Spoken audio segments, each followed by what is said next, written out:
శ్రీ గురుభ్యో నమః. మనం ఆచరించేటటువంటి కొన్ని సాంప్రదాయకమైన పండగలు, వేడుకలు, వాటిలో ఉండే అర్థాన్ని, అంతరార్థాన్ని తెలియచెప్పే పరమార్థం కార్యక్రమానికి స్వాగతం.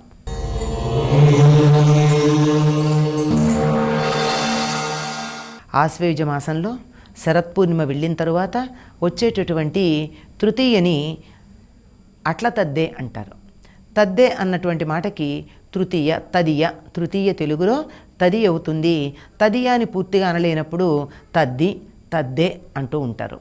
ఇది అట్ల తద్దే.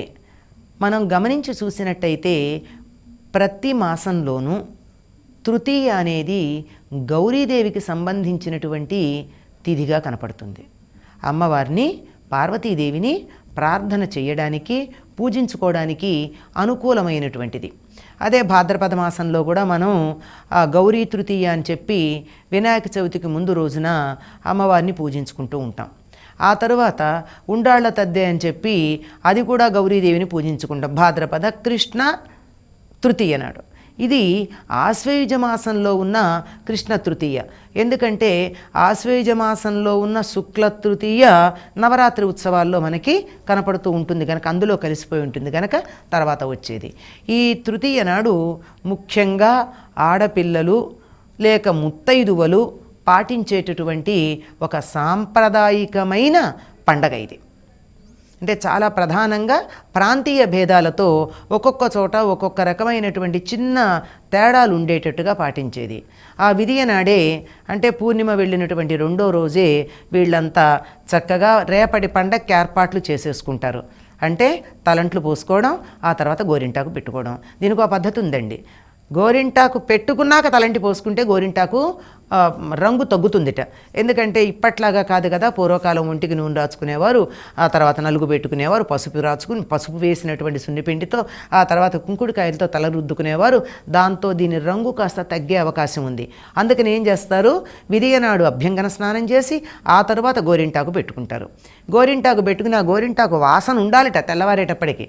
ఆ ముందు రోజు రాత్రే వండి పెట్టినటువంటి అన్నం, అమ్మవారికి నివేదన చేసినటువంటి అన్నాన్ని రాత్రి సూర్యోదయానికన్నా ముందే అంటే తెల్లవారుజామున ఎప్పుడో మొదటి జామునే లేచి స్నానం చేసి గౌరీదేవికో నమస్కారం చేసుకుని, అప్పుడు పెద్దగా పూజ కూడా చేసినా చేయకపోయినా కూడా పర్వాలేదు, నమస్కారం చేసుకుని రాత్రి అమ్మవారికి నివేదన చేసిన సద్ది అన్నం ఉందే, ఈ అన్నాన్ని గడ్డ పెరుగు వేసుకుని తినాలి.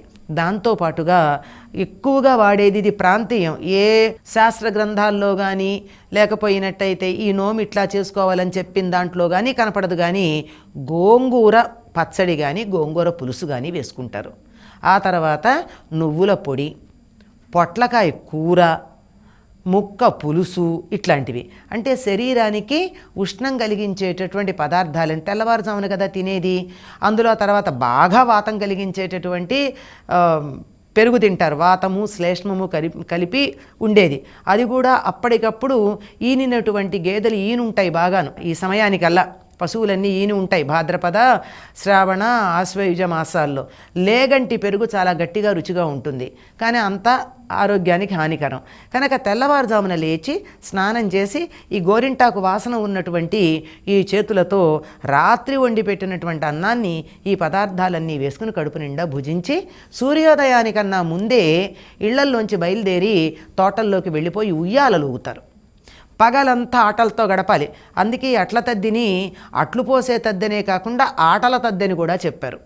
ఇంత గడిపేసిన తర్వాత సాయంకాలం సూర్యాస్తమయ సమయానికల్లా పగలు తోటల్లోంచి ఉయ్యాలలూగి విహారం చేసి తెచ్చుకున్నటువంటి ఆకులు, పూలు ఇవన్నీ అక్కడ పెట్టి స్నానం చేసి గౌరీదేవిని పూజించి చంద్రుణ్ణి చూసిన తర్వాత కొన్ని అట్లు ముత్తైదువులకి వాయనంగా ఇచ్చుకుంటారు.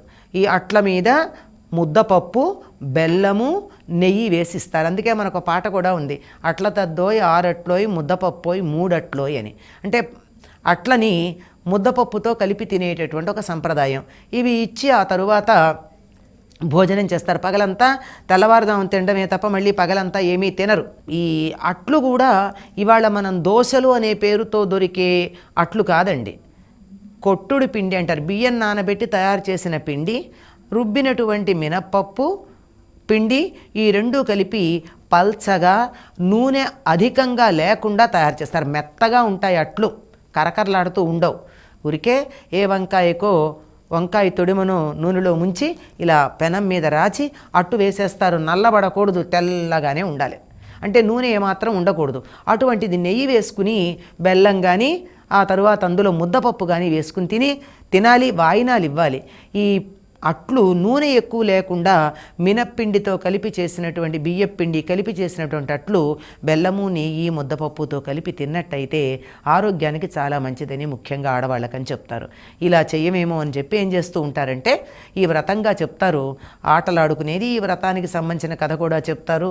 అందరూ చేస్తారని ఇలా గనక ఈ వ్రతం చేసుకున్నట్టయితే అట్ల తద్ది నోము నోచుకున్నట్టయితే ముసలి భర్త రాక తన ఈడుకి సరిపోయినటువంటి ఈడు జోడుగా ఉండే భర్త వస్తారని సునామ అనేటటువంటి ఒక రాజకుమార్తె కథ చెప్తూ ఆవిడ సుకుమారి ఉపవాసం ఉండలేదని, అన్నగారులు చంద్రోదయం అయిందని ఏదో గడ్డిమేటికి నిప్పంటించి చూపించారని, అందువల్ల ఆవిడకి వృద్ధుడైన భర్త వచ్చాడని, వృద్ధుడైన భర్త వస్తే ఆవిడ దుఃఖపడుతూ ఉంటే పార్వతీ పరమేశ్వరులని ఎందుకు అంటే కారణం చెప్తే నువ్వు ఇది అట్ల తద్ది నాడు చంద్రోదయం కాకుండా భోజనం చేసినందువల్ల వచ్చిన దుష్ఫలితం నువ్వు మళ్ళీ చేస్తే నీ భర్త యవ్వనవంతుడవుతాడని అంటుందని, ఆ అమ్మాయి సంకల్పించుకోగానే భర్త యవ్వనవంతుడయ్యాడని ఇలాంటి కథ చెప్తారు.